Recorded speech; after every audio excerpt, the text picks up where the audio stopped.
Religion कहता है कि चोर का हाथ काट दो। मैंने आपसे लॉ की डेफिनेशन डिस्कस की है, उसको भूलना नहीं है। मैंने आपसे प्रिंसिपल की डिस्कशन की है, डेफिनेशन डिस्कस की है, उसको भूलना नहीं। यानी हजरत खिजर अलैहिस्सलाम एक बच्चे का गला काट देते हैं।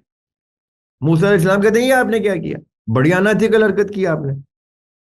तो हजरत खिजर अलैहिस्सलाम कहते हैं चलो सफर खत्म करो, बस ये तुमने तीसरी गलती कर दी, और हम ठीक ठीक हिसाब करने वाले हैं।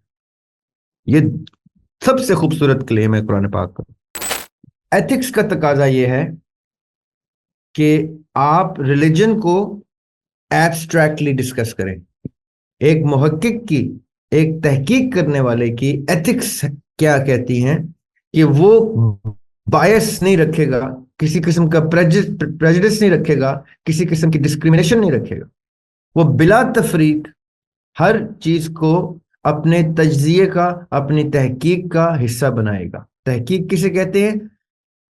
हकीकत की, हकाइक को की तलाश, हकीकत को आइडेंटिफाई करना, हकाइक पर मबनी चीज के ऊपर फैसला मुरतब करना। बल्कि फैसला भी मुरतब करना मुहक्किक का काम नहीं होता। मुहक्किक का काम होता है हकाइक इकट्ठे करना। जब हकाइक इकट्ठे होते हैं, आपको मैंने बारहा एक चीज बताई है कि असलियत यानी रियलिटी, हकाइक यानी फैक्ट्स, और ट्रूथ यानी सच, ये तीन मुख्तलिफ चीजें हैं। ये आप हमारे इफ़हाम व तफ़हीम के वेरियस सेशंस में देख सकते हैं, जहाँ हिबा ने और हमने ये बाकायदा तौर पे मिलकर डिस्कस किया है कि फैक्ट फाइंडिंग का प्रोसेस क्या होता है। कि एक यहूदी की और एक मुसलमान की असलियत झूठ नहीं बोलती, उसको वही दिख रहा होता है जो वो बोल रहा होता है। उसको जरूरत नहीं है, अपने आप से तो कोई शख्स झूठ नहीं बोलता ना। अगर आप अपना आप कोई चर्च में ले गया है, जहां आपको, आप अपने आप को किसी चर्च में ले गए हैं एज अ क्रिश्चियन, या किसी मस्जिद में ले गए हैं, किसी इमाम बारगाह में ले गए हैं, किसी सिनेगॉग में ले गए हैं, कहीं पे मंदिर में ले गए हैं,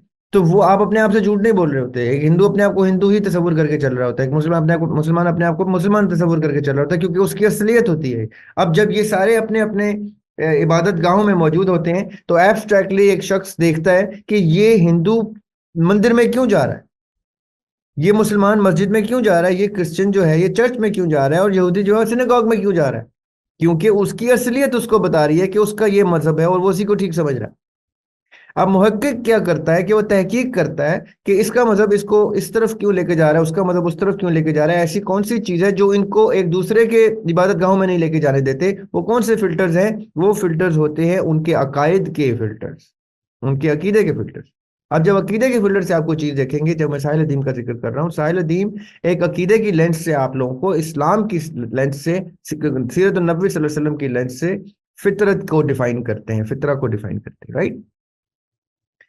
अब रिलीजन कहता है, मैं आपको एक कुछ बातें आपके सामने रखता हूं, आपने उसको अपने अंदर असेस करना है। रिलीजन कहता है कि चोर का हाथ काट दो।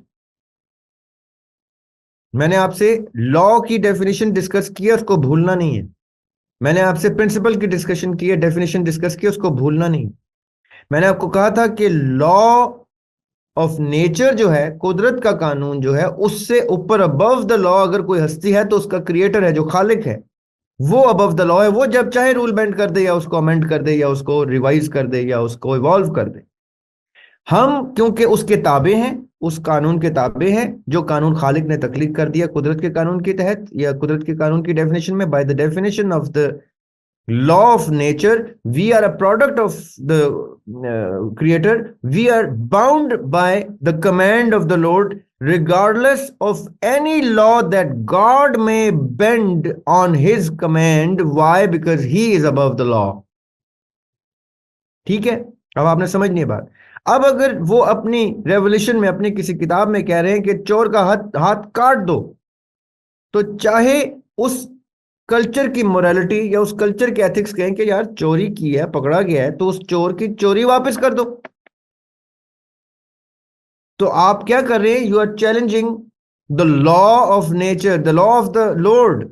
आप above the law of the lord नहीं है। आप ये राइट नहीं रखते कि किसी एथिकल लॉ को ब्रीच करें या बेंड करें। वो कर सकते हैं। वो अगर कह रहे हैं कि चोर का हाथ काटना है, कमांड है, ये कमांड पे ये नहीं सोचना होता कि एथिक्स फॉलो हो रही है कि नहीं हो रहे। कमांड में रिलीजियस मोरालिटी डिस्कस होती है। रिलीजियस मोरालिटी कहती है कि अगर तुम ये हाथ नहीं काटोगे तो तरगीब नहीं आएगी, तरगीब नहीं आएगी तो हर कोई इजी लेगा कि यार चोरी ज्यादा से ज्यादा मेरी चोरी वापस हो जाएगी, मैं भी चोरी कर ले। तो रिलीजन, क्योंकि आपके सिस्टम के अंदर कमांडमेंट ऑफ द लॉर्ड की इनकलकेशन का नाम है, ये हम रिलीजन के चैप्टर में बाकायदा डिस्कस करेंगे। This is why I was trying to skip it by telling you just one small fact of religion कि सुसाइड भी जस्टिफाई हो जाती है रिलीजन में इन द शेप ऑफ शहादत, और हाईएस्ट डिग्री पे हो जाती है। तो इसलिए वो परसेप्शन, वो लेंस जो है रिलीजन की, वो वही दिखाएगी और वही उसका दुरुस्त है। आपने तहकीक करते हुए, आपने डेफिनेशंस को एब्जॉर्ब और कॉम्प्रिहेंड करते हुए अभी रिलीजन को साइड पे रखना है। अभी हम सफर शुरू कर रहे हैं, आपने उस सफर में पहले डेफिनेशंस एक्वायर करते जाना, एक्वायर करते जाना। जैसे ही आप रिलीजन की क्लास में बैठेंगे आप कहेंगे अच्छा इसका मतलब है जो एथिक्स की क्लास में डिस्कस हो रहा है और जो रिलीजन की क्लास में डिस्कस हो रहा है ये पैरेलल चीजें हैं, ये एक दूसरे के साथ इंटरट्वाइंड जरूर हैं, इंटरलिंक्ड जरूर हैं, लेकिन मेरी डेफिनेशन चेंज नहीं करते। ये एक सुपरलेटिव फॉर्म को, उसी लॉ की डेफिनेशन को सामने लेके आते हैं जो जरियाब भाई ने हमसे डिस्कस किया था कि लॉ क्रिएट करने वाला क्रिएटर लॉ को बेंड कर दे तो वो कर सकता है क्योंकि वो अबव द लॉ है। लॉ को इन्फोर्स करने वाला चेंज नहीं कर सकता, लॉ के अफेक्टी या लॉ का बेनिफिशियरी उसको चेंज नहीं कर सकता। इसलिए जब आप कहते हैं ना मोरालिटी जो है, रिलीजियस मोरालिटी एक कांस्टेंट है, तो रिलीजन के जुमरे में वो 100% कांस्टेंट है, उसमें फिर एथिक्स वेरिएबल बन जाते हैं। यानी हजरत खिजर अलैहिस्सलाम एक बच्चे का गला काट देते हैं, मूसा अलैहिस्सलाम कहते हैं ये आपने क्या किया, बड़ी अनएथिकल हरकत की आपने। तो हजरत खिजर अलैहिस्सलाम कहते हैं चलो सफर खत्म करो, बस ये तुमने तीसरी गलती कर। अब ये क्या हो रहा है, रिलीजियस मोरालिटी नबी के सिस्टम में इनकलकेट की जा रही है कि इधर एथिक्स की बात नहीं करनी। रिलीजन की एथिक्स क्या कहती हैं, कमांडमेंट पे सरेंडर। ये हम रिलीजन में खुल कर डिस्कस करेंगे, आपके सारी कंफ्यूजन क्लियर हो जाएंगी। इसलिए अभी आप उसको मेरे कहने पे, बड़े भाई समझ के मेरे कहने पे थोड़ा सा स्लो चलें, आपको वो सारी चीजें वक्त के साथ साथ अगले सेशंस के साथ साथ ये सारी चीजें क्लैरिफाई होती जाएंगी और इतनी खूबसूरत तरीके से क्लैरिफाई होंगी कि आपके ये कंफ्यूजन एग्जिस्ट नहीं करेंगी, मैं गारंटी देता हूँ इंशाल्लाह अल्लाह के हुक्म से। लेकिन एक मुहक्किक के रास्ते पे चलना है आपने इस सारे सफर में। आपने कोर्स कंटेंट गौर से नहीं पढ़ा, बड़ा खतरनाक कोर्स कंटेंट है। उसमें रिलीजन के आगे जो प्रोजेक्ट्स हैं उसमें आपसे मैंने 20 सूरतों की तफसीर लिखवानी है। सफर बड़ा खूबसूरत आएगा, इसमें बहुत सी चीजें आपको सुनने और समझने को मिलेगी।